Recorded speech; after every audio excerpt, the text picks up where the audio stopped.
Assalamualaikum warahmatullahi wabarakatuh. Bismillahirrahmanirrahim.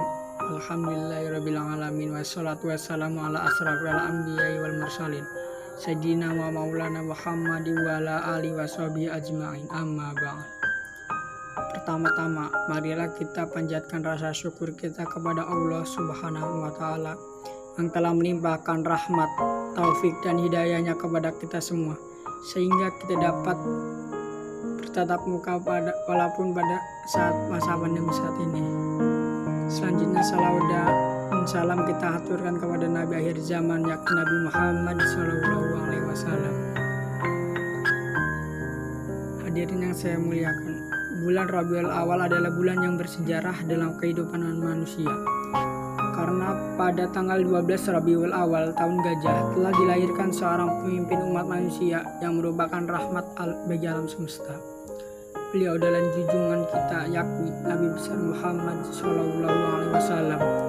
Melalui beliau Allah menunjukkan manusia menuju alam yang penuh dengan cahaya keimanan dan ketakwaan kepada Allah Subhanahu wa taala. Oleh sebab itu, sebaiknya jika bulan Rabiul Awal kita jadikan sebagai sarana dan media untuk mengumpulkan kaum muslimin di masjid-masjid, majelis taklim dan tempat-tempat lainnya dengan tujuan: 1. Untuk menanamkan, memupuk dan menambah rasa cinta atau mahabbah kita kepada Rasulullah SAW. Allah telah mensejajarkan dan menempatkan secara bersama-sama antara ketaatan kita kepadanya dan kepada Rasulnya. Sedangkan Nabi SAW lebih utama dari kita, sebagaimana firman Allah dalam surat Al-Ahzab ayat 6 yang berbunyi: A'udzubillahi minasyaitonirrajim. Bismillahirrahmanirrahim. An-nabiyyu labil mu'minina min anfusihim, yang artinya Nabi itu lebih utama bagi orang-orang mukminin dari diri mereka sendiri. Quran surat Al-Ahzab ayat 6. Karena itu kita harus cepat-cepat menyatakan loyal kepada Rasulullah SAW dan mencintainya melebihi besarnya cinta kepada diri kita sendiri. Beliaulah yang memberikan petunjuk kepada kita akan kebenaran, sementara kita selalu cenderung untuk mengikuti hawa nafsu, sedangkan hawa nafsu itu selalu mengajak kita kepada kejahatan.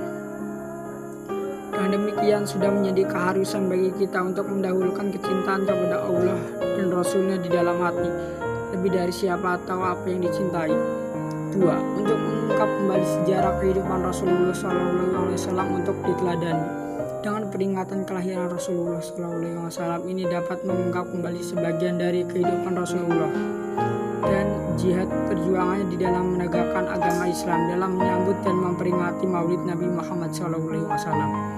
Marilah kita telusuri dan kita hayati perilaku hidup Rasulullah yang selanjutnya kita jadikan acuan di dalam aktivitas kita sehari-hari dan berjuang di jalan Allah. Allah berfirman dalam surat Al-Ahzab ayat 21 yang berbunyi: A'udzubillahi minasyaitonirrajim. Bismillahirrahmanirrahim. Laqad kana lakum fi Rasulillahi uswatun hasanah liman kana yarjullaha wal yaumil akhir. Yang artinya, sesungguhnya telah ada pada diri Rasulullah itu suri tauladan bagimu, ialah orang yang mengharapkan rahmat Allah dan kedatangan hari kiamat, dan ia banyak menyebut akan Allah.